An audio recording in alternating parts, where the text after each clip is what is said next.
Hey everyone, and welcome back to the deep dive. Today we're getting into something pretty concerning from the digital world. It really touches on our personal data and the trust we put in online platforms. We're focusing specifically on a recent data breach involving an app called T. And just so you know, our whole conversation today is based on source material we've got, specifically excerpts called T App Breach. 72,000 private images leaked. So, our mission really is to unpack what exactly went down with T. We want to understand the frankly alarming scope of this data leak, and maybe most importantly, explore what incidents like this mean for you, for anyone navigating the online world and, well, trusting apps with a sensitive info. Because, the numbers here are pretty startling. We're talking thousands of very personal images. It's a real wake up call. Okay, so first off, what even is the T app? What's it supposed to do? According to our source, it's basically designed to let human anonymously review their dating experiences. And that word anonymously really jumps out, doesn't it? Especially given what happened. It's supposed to be this safe, private space. Which, yeah, makes the breach feel even worse. Okay, let's break down the core of the breach itself. It was definitely a major data breach, no question.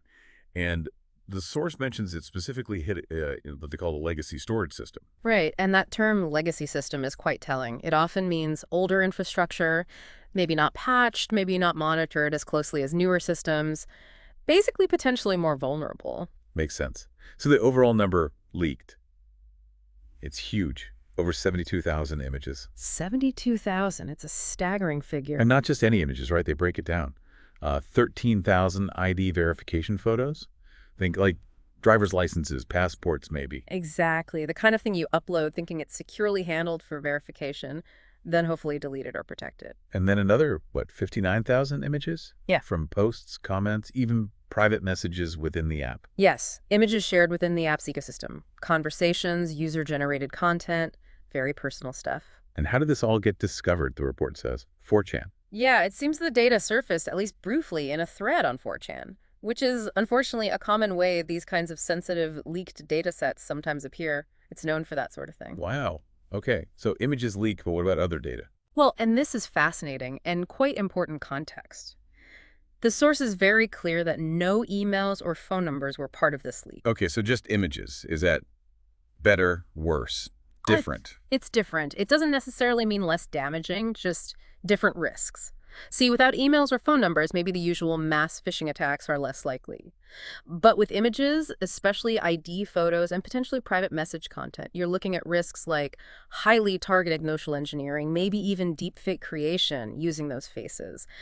Things like sextortion or just severe reputational harm because the content itself is so personal. It's a different kind of weaponization. That makes sense. A different vector of attack almost. Exactly. And another key detail from the source is the time frame. This data seems limited to content uploaded before February 2024. Okay, so it wasn't like an ongoing active leak necessarily. Yeah. More like a snapshot from the past. That appears to be the case, yes. Data from that specific period stored in that legacy system. So the leak happens.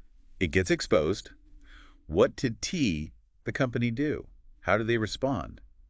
The source says they confirmed the details. Yes, they acknowledged the breach happened pretty much as reported. They stated they're investigating it now, bringing in cybersecurity experts. And they urged users to remain vigilant. That phrase always comes up.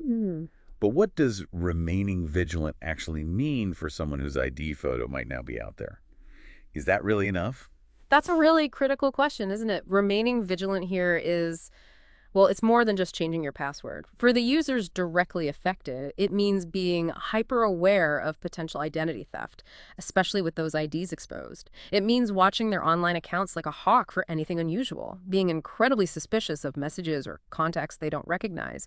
And unfortunately, it means preparing for the possibility that these images could pop up online somewhere, maybe even years down the line. That sounds exhausting and honestly quite scary. It is, and for you, the listener, even if you never touched the T app, this whole situation is a powerful lesson. It really hammers home the reality of online privacy, or maybe the lack thereof sometimes.